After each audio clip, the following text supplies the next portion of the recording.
Hi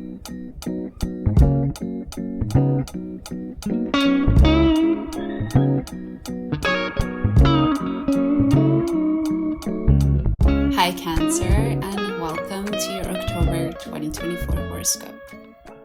October has quite a few things happening during the month, and the beginning half can be quite intense, and that's because we start off with an eclipse. We have a solar eclipse on October 2nd, which is also a new moon in the sign of Libra. For you, Cancer, this is happening in your fourth house of family and home. So at the beginning of the month, there might be a fated new beginning, a fated new event when it comes to your family relationship, or it could be quite literally in relation to the home, the physical home that you live in. The solar eclipse is happening in the decan ruled by Uranus, which is the planet of unexpected surprises. So whatever happens around the solar eclipse might take you by surprise, and it might seem to come out of nowhere. I want to give you the permission during the solar eclipse to take your time and not feel like you have to respond or make a decision right away. In general, the whole eclipse season, so from the one that we had in September up until this one in October, a whole eclipse season can feel like we're just in a phase and like it just passes by and we look back and think, wow, where did the time go? Or wow, what was that? So already eclipse season is not the best time to really, make decisions. But the reason why I also say this is because during the solar eclipse, we have a lot of planets that are retrograde. Saturn, Uranus, Neptune, Pluto are all retrograde during the solar eclipse. So please do allow yourself the time and the space to reflect before taking action. 2 days later, on October 4th, we have a trine between Venus and Saturn. For you, Cancer, this is highlighting your 5th and 9th house. And whatever things you've been doing to get in touch with your creativity, to get in touch with your inner child, to become more self-expressive, is really helping you with your life philosophy. It's helping you shape and determine what are your life values and what do you really want to stand for in this life.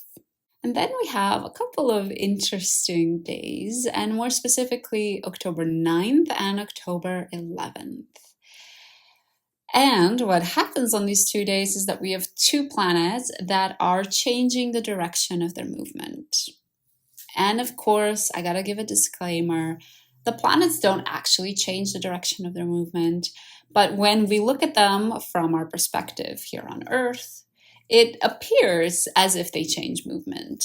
So more specifically on the 9th, it will appear that Jupiter, who was going forwards, is now moving backwards. And on the 11th of October, it will appear that Pluto, who was moving backwards, is now moving forwards. And it's during that moment of the switch, the moment where they stop moving in one direction, slow down, and then start going the other direction, those are the most potent or strongly felt times for all of the zodiac signs. For you, Cancer, Jupiter will go retrograde in your 12th house. So all of the opportunities that you have had to let go of things, the opportunities that you have had to get in touch with the spiritual side of you, the opportunities you have had to be compassionate, now is the time to evaluate whether you have been taking advantage of them or whether you have been thinking, oh, well, it doesn't matter. I'll let these things go next time. I'm sure there will be another opportunity where I can do that. Or, oh, well, I'll focus on my spiritual practice next year, when I have a bit more time. Then on October 11th, Pluto goes direct in your 7th house of partnerships. So this will be the final time that Pluto is in your 7th house for your lifetime, actually. So this is now the time to put your money where your mouth is.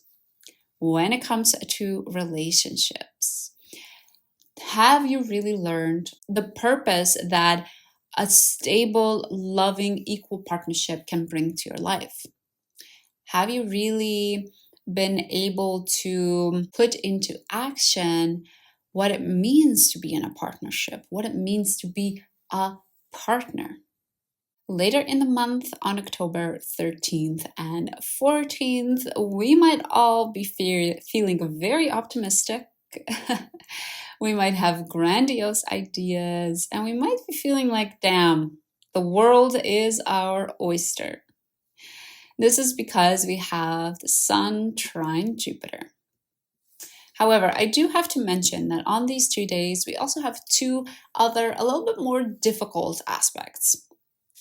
So because the Sun is also squaring Mars, even though we might feel optimistic, we might feel like the world is our oyster and there's so many opportunities coming our way, the square to Mars shows us that perhaps we're not able to take the actions to do it just quite yet.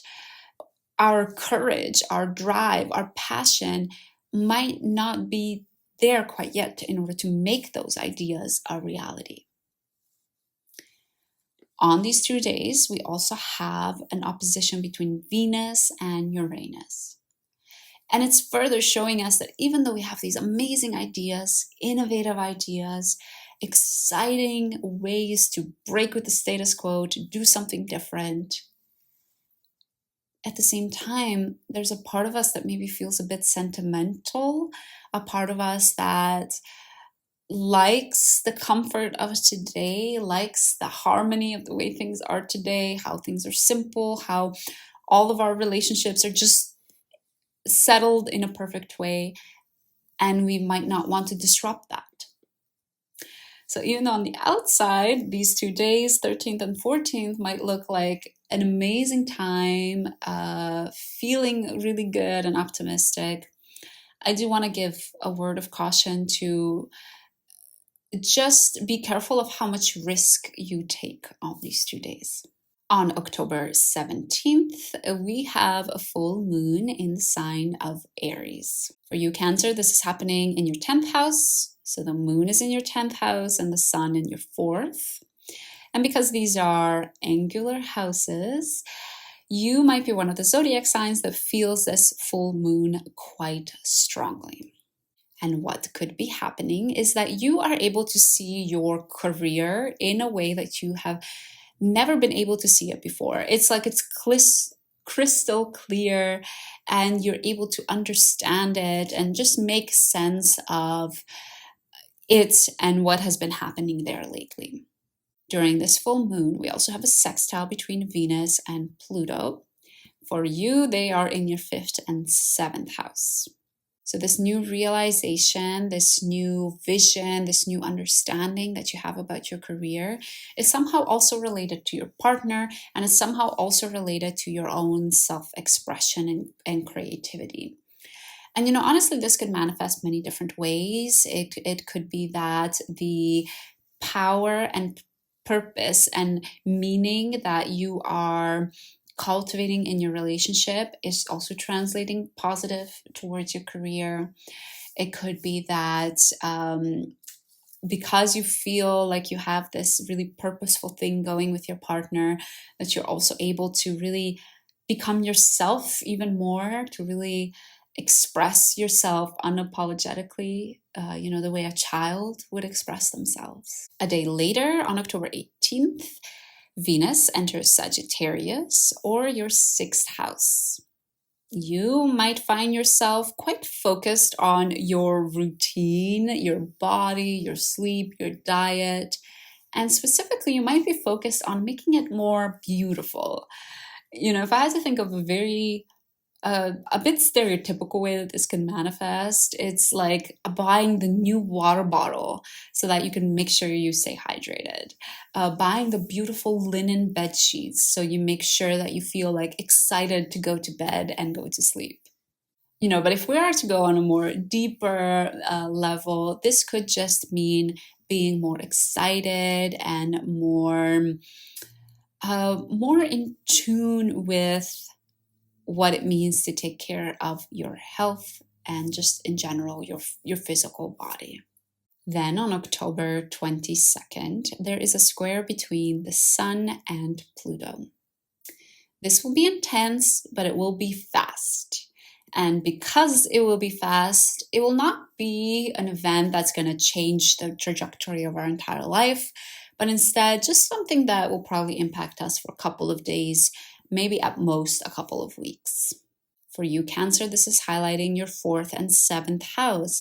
Again, angular houses, and therefore this might be very strongly felt by you compared to the other zodiac signs.